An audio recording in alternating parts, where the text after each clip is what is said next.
Good day, everyone, and welcome to today's program. At this time, all participants are in a listen-only mode. Later, you will have the opportunity to ask questions during the question-and-answer session. You may register to ask a question at any time by pressing the star and 1 on your touch-tone phone. You may withdraw yourself from the queue by pressing the pound key. Please note this call may be recorded. I will be standing by if you should need any assistance. It is now my pleasure to turn the conference over to Ms. Sarah Massey. Please go ahead, ma'am.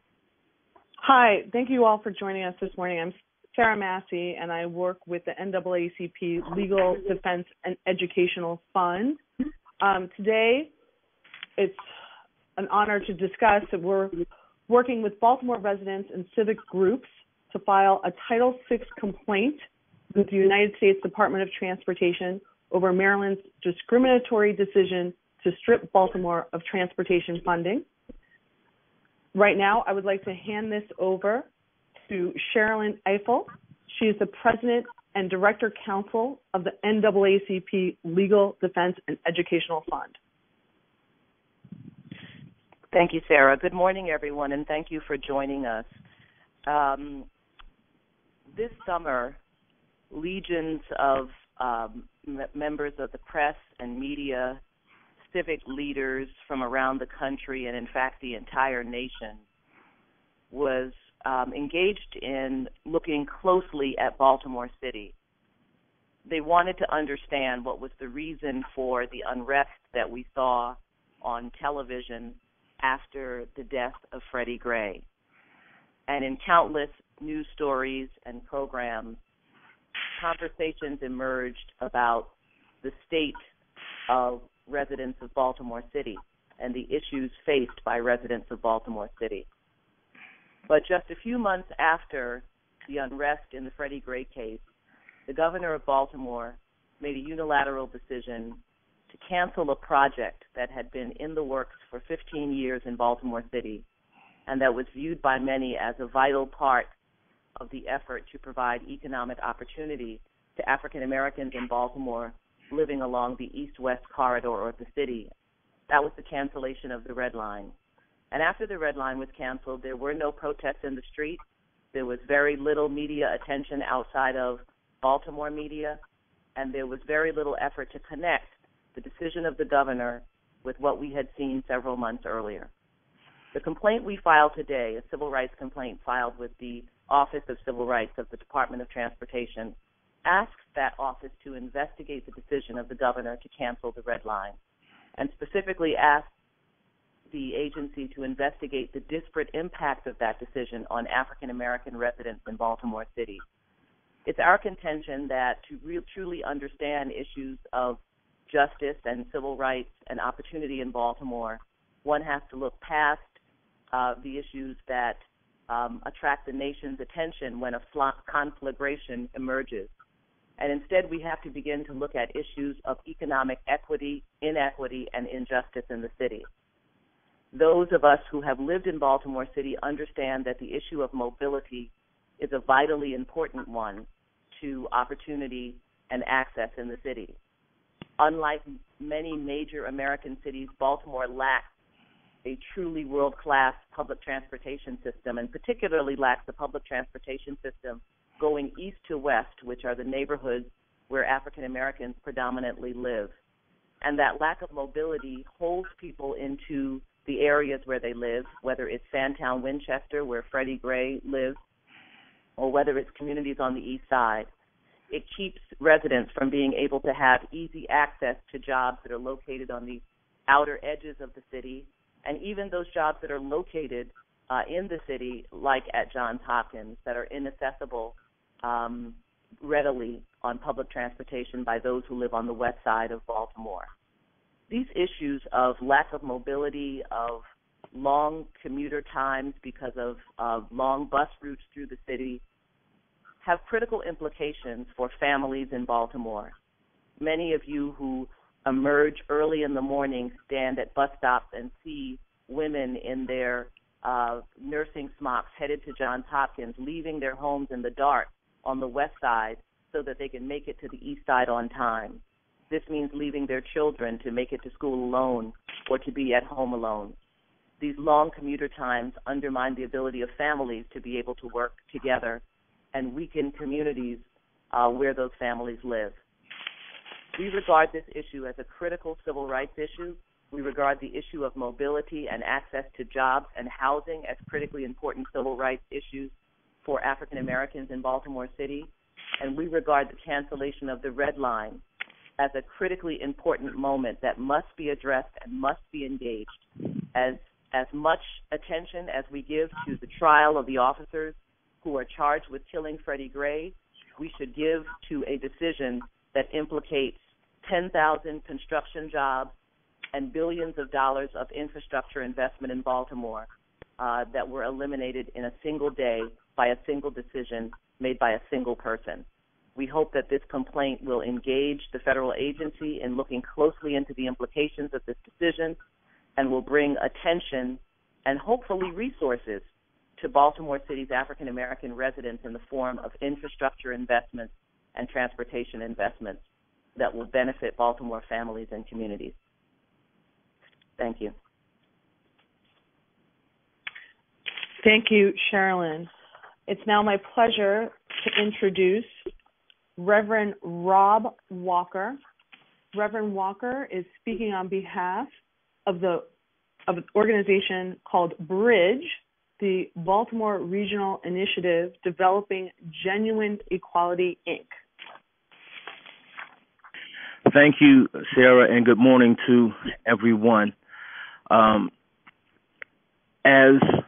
I listened to Sherilyn and thinking about the impact that the cancellation of the red line is to have on the communities on both the east and the west side, it becomes apparent that transportation is a linchpin between education, housing, and jobs. If you can't get from your home to where good jobs are, it keeps your community impoverished. If you don't have good housing, you have poor education, poor school systems, and thus the cycle continues. And so, what the impact of the red line on both communities on the east and the west side would economically develop both communities, help to increase good housing in the areas. If you remember back in the 1960s, around 68, when the riots first happened here in Baltimore, most of the communities on the east and the west side have not been developed after that riot. That's why we have so many homes that are boarded up and those things. Businesses have left those communities. And a part of that is because of lack of transportation, not being able to get to where the jobs are. And so again, the impact is multifaceted. It deals with economic stimulus for the communities. It deals with having better education opportunities for our children, better housing because of the economic increase that would happen in that.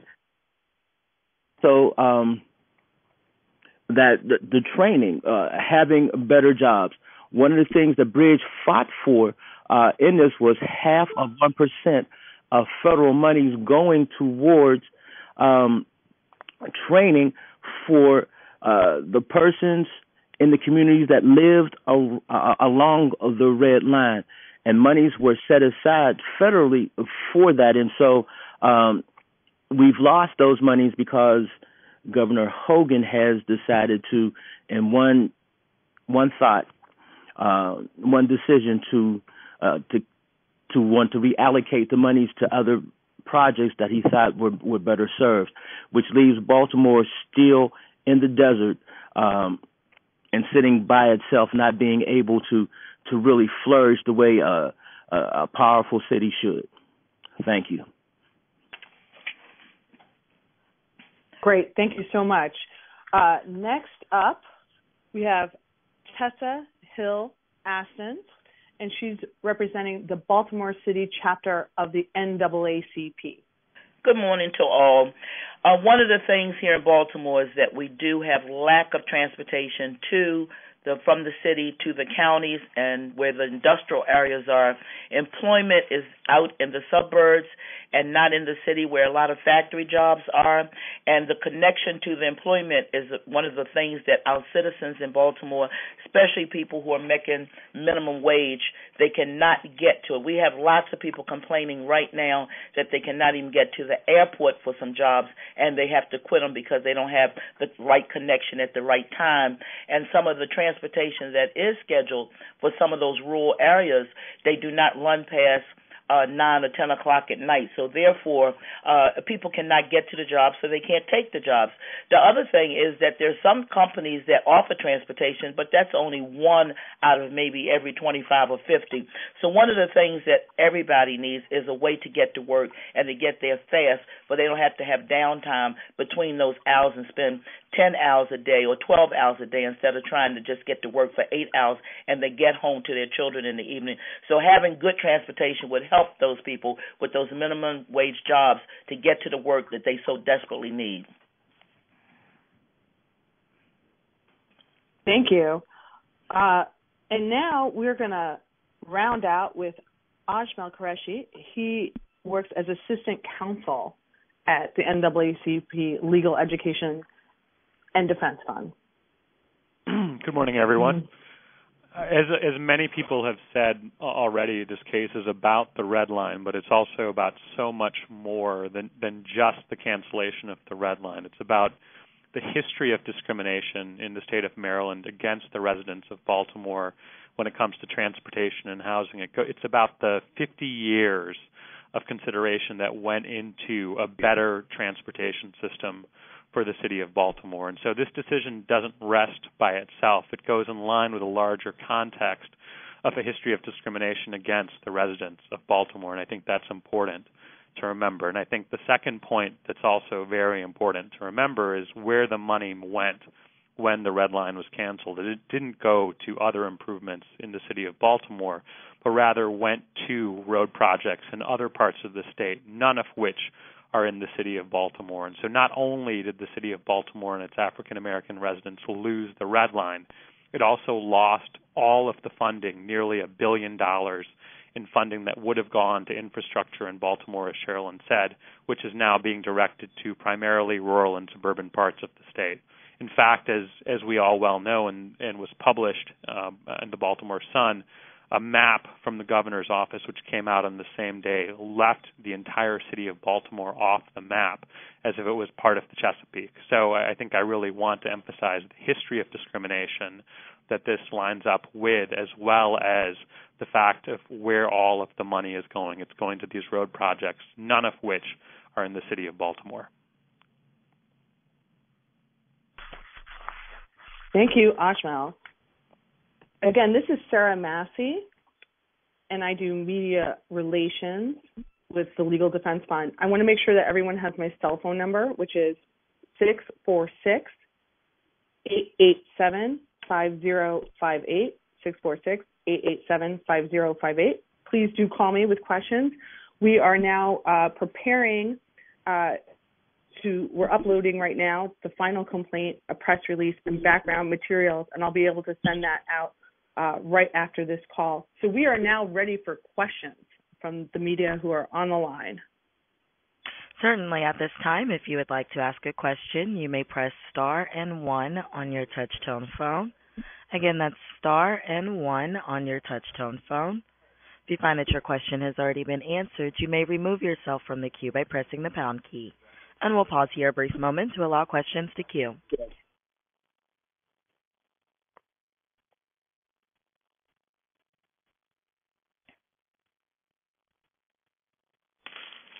And we'll go ahead and take our first question from Baynard Woods with The Guardian. Please go ahead. Your line is open. Hi. I'm wondering if you have any comment also about the city's plan to funnel money to Amazon to try to give money to a private company to address some of this concern that comes out right at the same time. This is Cheryl Leneifel from the Legal Defense Fund. We're focused today on what we think is the most important issue for the City of Baltimore, and that is the leveraging of public funds to which our city is entitled and which the Department of Transportation had set aside and was prepared to invest in Baltimore. It's certainly perfectly appropriate to try and promote private investment and support, but that private investment and support should augment and should be leveraged to assist and to increase support in the city anchored by public support. There is not going to be a private transportation system that is going to serve Baltimore City. That is a public function. There were public plans and public funds available to make it happen, and that's what this suit challenges today, the failure of the governor to follow through on that plan, the decision to cancel that plan, and to use those investments elsewhere. Thanks. Thank you. And just a reminder to participants, that is star and 1 on your touch-tone phone to ask a question. We'll take our next question from Alex McGillis with ProPublica. Please go ahead. Your line is open. Thank you. Thanks for having the call. I was just curious what the sort of hoped for outcome is with this suit. If it were to succeed, what ideally would you like to see happen? As you know, the federal money, the $900 million, has been given back to the federal government, and the state money has been distributed, as you said, to various state projects. So what would be the hope for remedy? This is Ajmal Qureshi.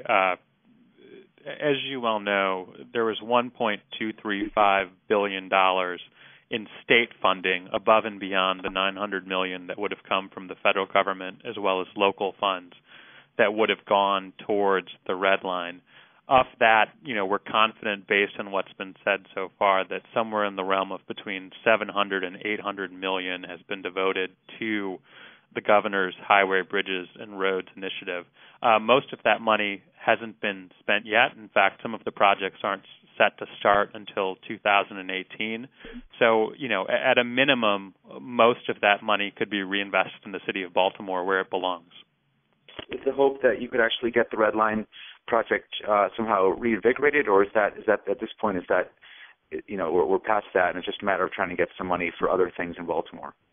I think we certainly would like the Red Line to get reinvigorated. There's certain steps, as you point out, in terms of getting the federal money and other money back that we would have to take. But certainly I think both options are on the table. Thanks. Thank you. And just a reminder to participants, that is star and 1 on your touch-tone phone to ask a question today. We'll pause here another brief moment to allow questions to queue.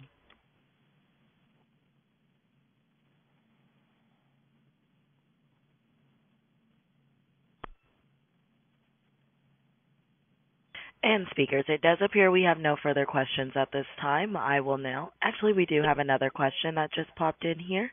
We'll go ahead and take our next question from Emily Badger with the Washington Post. Please go ahead, your line is open. Thanks so much. This is a question for either Sherilyn or Ajmal. The governor's decision about how to invest transportation money didn't just geographically disadvantage Baltimore. It geographically disadvantages a mode share of transportation that's disproportionately used by minorities. So I'm wondering if the two of you have a larger concern, not just about particularly the Red Line in Baltimore, but that efforts to redirect money away from public transit and into roads and highway infrastructure instead is a growing civil rights concern for you. This is Sherilyn, and then Ajmal can certainly answer. Emily, I've been very transparent about my view that the removal of investments and funds from public transportation is a civil rights issue with profound racial implications for African Americans, particularly African Americans living in our urban centers, and it reverberates through a whole variety of civil rights issues, including housing segregation, educational inequity, and economic opportunity. All of those three things are of a piece, and transportation is critical to all three of those. So when the governor issues a map of the kinds that Ajmal talked about, and which we include in our complaint, which was released earlier this summer, where he shows where he intends to place his investments, and they are all outside of Baltimore City, and Baltimore has essentially disappeared from the map. That has profound racial implications, and we are not tiptoeing around that in this complaint. This complaint charges that this decision has a racial disparate impact, and that racial disparate impact makes it violate Title VI of the Civil Rights Act of 1964. And I would certainly say that this goes beyond Baltimore, that the removal of support for a whole series of public investments, whether it's public education or public infrastructure, are decisions that have deep racial implications and are themselves decisions with profound civil rights implications. And unfortunately, transportation, for example, and infrastructure investment is not a sexy issue. When something terrible happens, like the death of Freddie Gray, and we're talking about police abuse and police killing, people understand the racial implications and understand that as a civil rights issue. My hope is that with the filing of this complaint, people will understand that transportation is also a civil rights issue. You'll recall that Governor Hogan set up a temporary office in Baltimore City during the rioting to show his interest, his investment, and his concern, he said, about what was happening in Baltimore City. But if you really have serious interest and concern about what's happening in Baltimore City, about how Sandtown Winchester could be the neighborhood that it is, about why residents of Baltimore are locked into the neighborhoods where they live on the east-west side, about why they don't have access to jobs that frankly exist in places like Hopkins, Bayview, all the way on the east side, then you would have to look at the Red Line decision and the opportunity to create this transportation system along the east-west corridor as part of a larger set of civil rights issues in Baltimore City. Ajmel talked about the history, and I hope that you all will read in the complaint the history of transportation decisions in and around Baltimore City that have had a disparate impact on African Americans. You should be asking yourself why, in the city of Baltimore's size and history and impact, we do not have a real subway system that connects people across the east-west corridor. Why do we have a light rail system that goes to the suburbs north to south but doesn't run through African American communities and provide access and opportunities for African Americans to get to jobs and to get to housing in other parts of the city? These are the kinds of questions that we should be asking. This is the interrogation that should undergird our questions about Freddie Gray and the trial of the officers that was in the news last week. We're asking for a broader lens. We're asking that people pull back and take a broader lens and truly understand what is happening in Baltimore. And we believe that if the governor is in fact concerned, as he said, about the conditions in Baltimore City, then it's not just about one incident that happens in the city. It's about understanding the structural inequality that has developed over decades in the city and that really, frankly, is perpetuated by decisions like the governor's decision to end the Red Line. I want to add to that three important points which I think address your question. One is the analysis that we did in the case. You know, we certainly looked at the impact of the cancellation and the shifting of funds for these highway projects throughout the state on the residents of Baltimore, East and West Baltimore in particular, but we also looked at the impact on all African Americans throughout the entire state of Maryland. And that's the first point I really wanted to emphasize. The second point I wanted to emphasize, and you'll see this in the complaint, is these are not numbers that we just created. These are not hypothetical numbers. The numbers that we include in the complaint about the impact on African Americans in Baltimore and throughout the entire state of Maryland were based on the Maryland travel model, the model the state uses itself to do planning and measuring of impact when it comes to the lengthening or trips being made more expensive. And the third point, I just want to give you some numbers very quickly about the impact that we found. We found that, by 2030, when the Red Line would have been completed and, in this case, the governor's road projects will be completed, over 7.9 million trips by African Americans annually will be made longer. That accounts for 70.5% of all trips African Americans will take. And if you shift it over to raw dollar numbers, using the Maryland travel model, we found that African Americans annually will lose $19 million in travel time, while while whites will gain $35 million in travel time annually. And so those are just some of the numbers that we found. And we, as Sherilyn said, we encourage you to look at the complaint. We encourage you to look at the methods that we used and the fact that we used the state's own travel model to come up with these numbers, assessing the impact of African Americans throughout the entire state from the governor's decision. Thanks. Thank you. And at this time, if you would like to ask a question, you may press star and 1 on your touch-tone phone. Again, that's star and 1 on your touch-tone phone. And we'll pause here a brief moment to allow questions to queue.